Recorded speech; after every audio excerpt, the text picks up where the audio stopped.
There's a huge amount of change happening at the moment, not just in special educational needs, but across the whole of public services. And I'm sure you will have noticed that from some of the headlines in all the newspapers. It's not just SEN that's changing, the whole of the health service is changing, schools are changing more generally, there's a new national curriculum, there's new types of schools, so you will have heard of academies and free schools. And there's an awful lot of change going on at the moment. And essentially, the SEN reforms have to fit in to part of that change, and indeed are influenced by other bits of that change. So there'll be one or two points today where I'll also talk about the other changes that are happening in the system and how all this fits together. But first, let's start with what it is that we're trying to get away from. So, I'm not someone that actually says the whole system doesn't work well for some children at the moment. For some children, they get absolutely excellent provision, they can progress, they can get better attainment. But even where that happens, and in many places that doesn't happen, so I'm very aware that the system doesn't always work very well for people at the moment. But even where it does, the problem is it's often only at too much costs for parents, too much cost for children, and to be fair, too much cost for professionals as well, in trying to navigate a really complicated system where you have school action plus, you have IEPs, you have statements. If you're lucky, somewhere down a corridor, 3 blocks along, you might find some health services, you might find some social care. What we absolutely do know is that this isn't joined up around the needs of the young person, around the needs of parents and families, in a way that even if you finally do get to the services you really wanted, the anger, the annoyance, the conflict of having got there is far too great. And certainly when I was doing my inquiry into SEN, we went around the country and we talked to lots of parents and we talked to lots of professionals. And some of the parents, you might all be surprised actually how frustrated many of the professionals are about the system they work under as well. And so everybody feels trapped in a system where actually the focus that's supposed to be there on young people and on parents gets completely lost in managing this really complex system. So one of the major aims of the reforms, whatever the kind of nitty-gritty in terms of the actual measures, is to try and get a more coherent and more consistent system for everybody, which is centred much more around families and young people. Essentially, so you don't end up feeling like this, okay? And we all recognise that feeling. To maybe something a bit more like this. Now don't worry, you don't need to read the stations on the tube map. Some of you will have probably heard about the local offer, and I'm going to talk more about this. This is North Yorkshire's, believe it or not, version of the local offer. And this is the front piece by which you get into everything else. Now last time I was in North Yorkshire, they didn't have a tube system, so I don't know why they chose this as the image for their local offer. And the first time I used this was in a conference in London, and it was the day of the tube strike. So I put this up and everybody just laughed and said, well, it's not going to work then, is it? It's anything like the tube system. But essentially, I think what this is trying to do, if you look on the chart and you look at the lines here, you've got the green line and the blue line and the red line, and that's health, education and social care. And at least they're all going in the same direction, they're all stopping at the same stations, they're all joining up together. It may still be complicated, and the new system isn't totally simple either. You know, you'll guess that as you go through the slides. But at least the aim is to try and make sure that it all joins up in a way that people are working together, that you can get from A to B, you know where you're going, you know how you're going to get there. When you get there, all the things you're expecting are in place. And if we can shift from that maze to at least something where there's this level of clarity, I think that would be a good first start. And also, I couldn't find another visual image for what the new system was going to look like, so this was the best one I could find. But this is actually what North Yorkshire is saying is going to be the offer for parents and young people in their area. They've tried to make it clear like that. So what we're aiming for in the new system is something that's much clearer, much simpler. You know where you're going, you know whether you're entitled to what services when you get there. How do we get there? What's the big difference in all of this? Two mad professors at a blackboard, if you can't see all this at the back. One saying to the other, I think you should be more explicit here in step 2.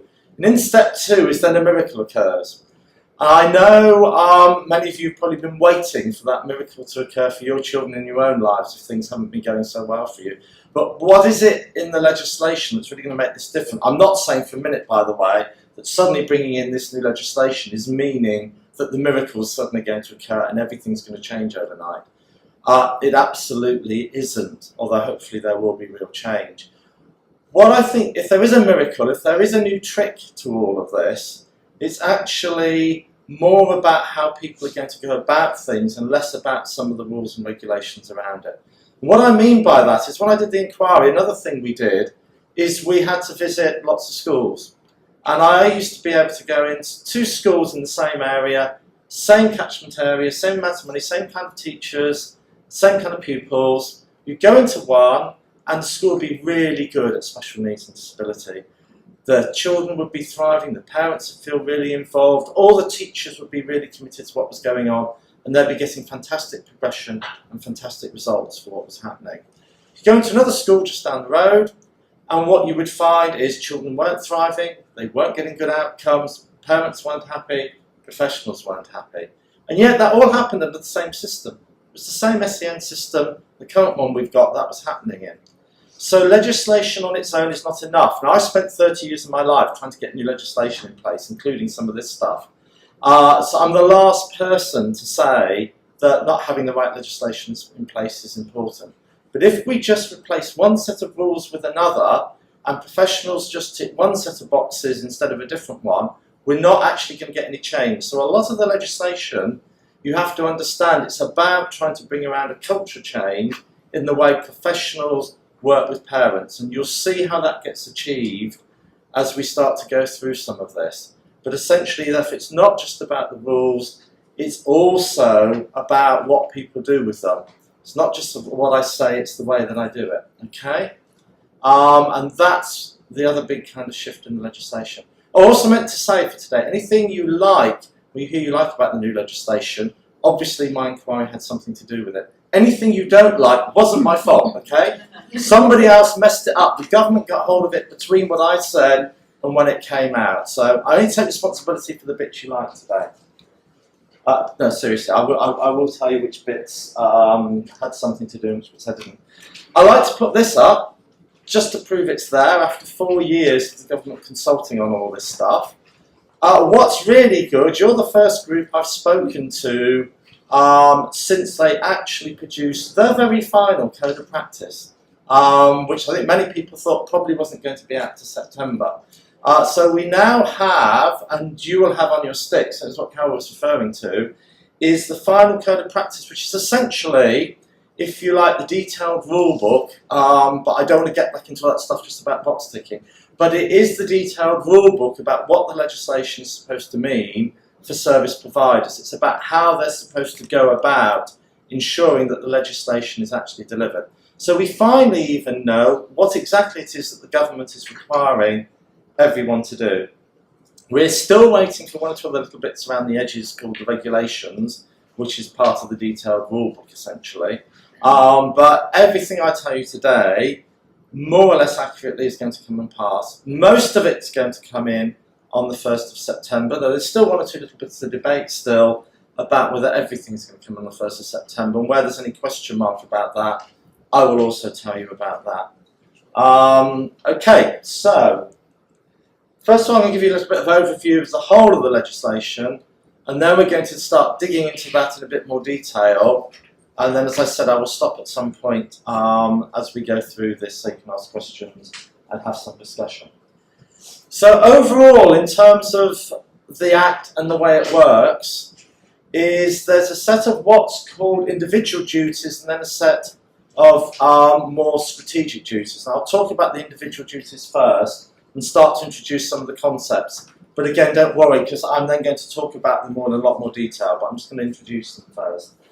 And so, as you probably heard, school action and school action plus at school. So the basic system for identifying children when they come into school, if they haven't already been identified with an SEN or disability, that is actually going and is going to be replaced by something called a graduated response, which is exactly what it says. It's a way of intervening and then seeing how things are working and then intervening some more if they're not working. And I'll talk a lot more about how that's supposed to work. But that's an individual duty which people exercise in relation to individual children. Then I'm sure as you've probably heard, statements of special educational need are also going. And they're going to be replaced by something called an education, health and care plan. For those of you in the room whose children currently have statements, there will be a transfer process onto an education, health and care plan over the next 3 years. And I will come back and I will talk about that a lot more. But again, that's an individual duty owed to individual children and involving their parents in those discussions. If you get an education, health and care plan, as part of the new proposals, you will be entitled, if you want, to take part of that as a personal budget or indeed even an individual payment. And I'll talk more about those as well. You still have rights if you're not happy with what's specified in, at the moment, your statement or in the new education, health and care plan, to go to a tribunal if you want to appeal any of the decisions from the local authority. And that has been retained. Because it's now an education, health and care plan, if you have health provision as part of that education, health and care plan, you will now also be able to use the health complaints procedure. So that's another individual duty. The presumption in favour of mainstream schools, for better or worse, stays exactly the same. So the initial assumption for any child is that they can be educated in a mainstream school, and that school has to take that child unless they show that they can't meet the needs of that child. I know there's lots of issues around this, and we'll come back to it, but again, it's an individual right that you must be admitted to mainstream school. If then you and the local authority both agree that a mainstream school is not a suitable placement for your child, then you still have a right to have a special school named in the education, health and care plan. And indeed there's some extensions to this I will go into around post-16 provision, where the education, health and care plan now goes to 25, and I will talk in more detail about what that means. And then young people, post-16, have additional rights to appeal the statement in their own right, hold budgets, and select where they might like to go to be educated. And I'll go more into what that means and how that happens and what the rights of parents are during that period. And those are all individual duties, and they're achieved by saying an individual person has a right to some of those things. There's then a set of strategic duties. And so this basic, fancy word, but basically it simply means things that institutions like local authorities or schools or health authorities have to do for numbers of people rather than for you as an individual. And so the big change, and this is where they're trying to get some of that cultural change in place, is that the local authority has to produce a local offer. And the local offer is a description of all the services available in an area, either that the local authority directly commissions or might be available through other sources. And again, because this is now 0 to 25 and across education, health and care, it's not simply the education services you might depend on, it's all the other services that might be of help to you or your family. But crucially within this, the local authority has to consult with parents and young people about the content of that offer and then the adequacy of that offer, and I'll come back to that. There's also a new duty that health, education and social care have to cooperate in the delivery of those services. They have to jointly commission them. Another fancy management word essentially means sit down and work out together who's going to provide what. So that actually by the time you get the statement or you get a plan for your child's provision, they've already agreed what they're going to provide, rather than like in the maze, you have to go around joining it all up. Okay? And they've got to cooperate then over the delivery of those services and make sure that where, by integrating them, the young person will have a better outcome, they do so. So it's basically saying, this is cultural change I was talking about, they're basically saying to service providers, you've got to cooperate better, join your services up. It shouldn't be that parents are trying to police the system and work around the system to get what it is that everybody's said they and their children should need. They've also got to review the adequacy of provision. So when they get that local offer in and they get your comments on it about what's there and what isn't there, they've got to review how adequate that provision is in meeting your and your children's needs. Not all of these duties are new, but a lot of them are strengthened in a way that hopefully will make them more meaningful. Local authorities also have a duty to identify all the children with special needs in their area, and all the health bodies and the local authority, if any of them any of the professionals working in any of those institutions think that your child could benefit from an education, health and care plan, they have to bring that to the attention of the local authority. Okay, all still with me? Yes, good, okay. How did we get to this point? What was driving some of those measures? When I looked in my inquiry, one of the key things, and everybody knew this already, but I did something, so did Ofsted after me, to bring this to everyone's attention, that essentially there's too big a gap between the outcomes, progress and attainment that children with SEN and disability make compared to children without SEN and disability. I'm talking broadly here. I'm not just talking about levels of attainment and those being the same as every other child. We know that's not always possible, but that every child with SEN and disability ought to be able to make progression from whatever their starting point is. They ought to be able to move on, acquire skills, acquire more knowledge, and be able to move on in their learning. And for many children that should mean better attainment, but for all children it should mean better progress and a real focus on getting better outcomes. And that's essentially one of the big things the current system does not deliver enough for your children, and that's what I think needs to change in the system. There's a number of ways the legislation starts to focus on how everybody should be delivering those better outcomes. And certainly my second big conclusion was that actually the other big failure in the system was it did not involve parents properly in the education and support of their children. I believe this is a principle and it's a good way of working, and so does the government now. But also, and I'll go into this a little bit more, all the evidence shows that the greater the level of parental involvement in their children's education in terms of good homeschool working improves the outcomes, progression and attainment of children with SEN and disability. The greater involvement of parents in the design and consultation in the design of services, whether for the individual family or at the strategic level, improves the quality and appropriateness of those services, and for whatever money is in the system, delivers better results for those families. We've seen that with short breaks, we've seen it with other bits of reforms in the health service, and now it's going to be applied to here. Because one of the really interesting things when I went into government, you'd expect me to say this because I was asked to look at parental confidence in the system. You'd expect me to be recommending this.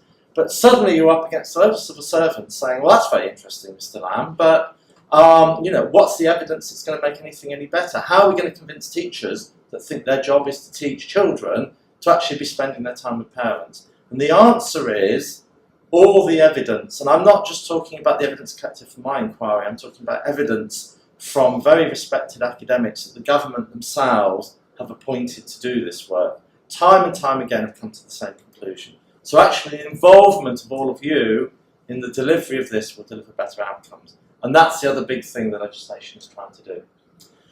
And this is how it does it. Don't worry, it's the only time I'm actually going to put a bit of legislation up on the PowerPoint, because the language is just awful and incomprehensible half the time, even to someone like me that's paid to deal with it all. But it's Clause 19 of the Children and Families Act. And essentially, if you remember nothing else today, remember this, because it's what service providers have got to do. In exercising a function under this part, that's very fancy legal language, for anything that follows, so all the rest of the legislation, all the ways everybody's supposed to do something, must take account of this bit of the legislation. And what this says, and I'm actually going to read it out, so it's really important you get this. The views, wishes and feelings of the child and his or her parent or the young person you must have regard for that. And regard is a legal concept. Regard means must take into account. You can't just, take no notice of it. Doesn't mean they have to agree with everything you're saying, but it does mean that they must take it very seriously, what you're saying, and take it into account in the delivery of all of those services. They must also have regard for the importance of the child and his or her parent or young person participating as fully as possible in decisions relating to the exercise of the function concerned. So anything they're doing again, they must ensure that you, children and young people, can participate in decisions about services as much as possible. And then the importance of the child, his or her parent or young person being provided with the information and support necessary to enable participation in those decisions. So how do you become better at decision making and participate? By having the right information to do so. And then finally, a new kind of test in the system, which is, again, for the same groups of people, help him or her achieve the best possible educational or other outcomes. So the test in the system is not now whether you get X hours of provision, great though some of you might think that would be, to have a bit more provision, but actually ensuring that provision delivers better outcomes. So it switches the whole conversation around from how many hours of provision am I going to get to what outcomes are we going to deliver for your family and for your children. And that's the conversation you as parents need to be having with service providers. Not saying you don't need some provision then to do that, but a much clearer focus on what outcomes you're trying to achieve, delivering that extra provision. Because it's no use having the 3 hours of extra provision and the outcomes stay exactly the same for your children. It might feel like progress, but actually it doesn't get you anywhere. And that applies across everything I'm now going to tell you, and you'll see how it actually gets woven in to a lot of those areas.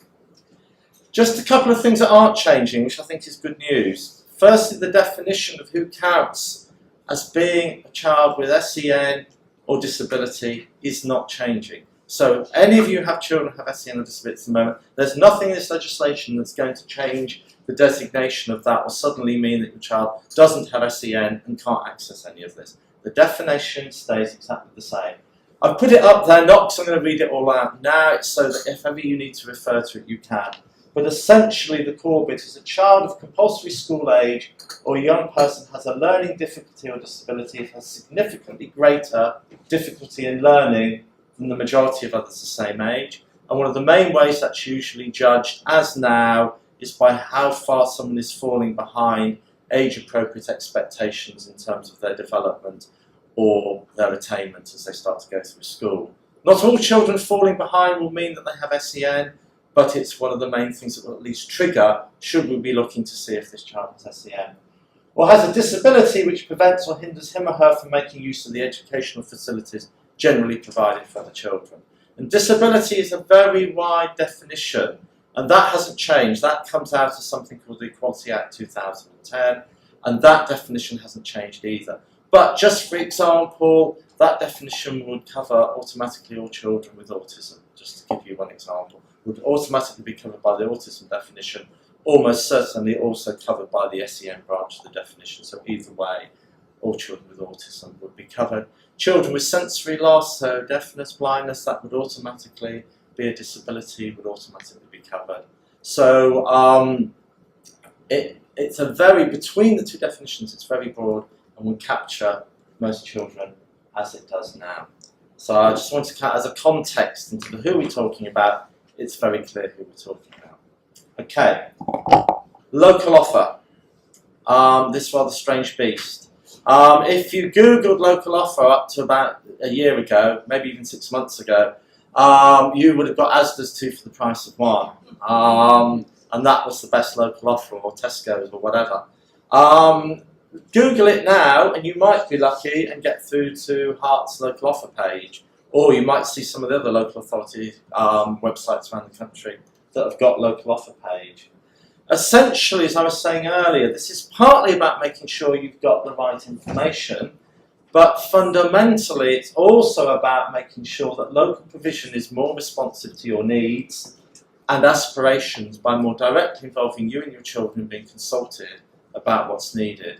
And I know Herts have been having some consultation events with parents as a pathfinder, so Herts has been given some additional money by government to trial some of this early. So actually, I don't know how many of you in the room will have even noticed, but some of you will have been guinea pigs for this whole new system already, either through the planning that's gone around education, health and care plans, or being consulted about the local offer. So the local authority is required to consult with organisations like the parent carers groups about the local offer and what should be in it. So by participating in the parent carers forum, you're having a direct say and direct input up into the local authority. And then having consulted to provide clear, comprehensive and accessible information about the support opportunities that are available. And in this context, the Herts local offer is anything the Herts might use. So even if it uses a special school that's not actually within the Hertfordshire borders or other provision that's not, that would still be part of Hert's local offer because it's a service that's available to parents and children within the area. And then what the local authority has to do is ensure it takes your comments on the adequacy of that offer. So if they say that something's available and you either think it isn't there when they said it was, or you have concerns about the quality of that offer, they have a duty now to take your comments and publish them. So it's not accountability in the sense of if there's something in there and you can't find it, you can go and sue them, but it is accountability in the sense that you can complain and that complaint is made public. And the local authority then has to say what they're going to do about it. So they have to say, yes, you're right, that's not on there.